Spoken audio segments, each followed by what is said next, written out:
शिवाला music present नीम चौक चौसीमा वैशाली।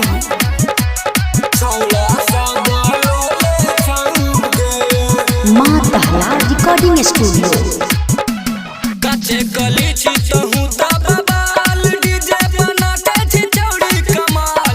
कच्चे गली छी तहु तब बाल डीजे बना के छी चौड़ी कमाल। जब जब डोले तोहर ऊपर वाला चीज गे छोड़ा सब लोले छौगे। जब जब डोले तोहर ऊपर वाला चीज गे छोड़ा सब लोले छौगे।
रिकॉर्डिंग स्टूडियो किसान चौक सुपौल।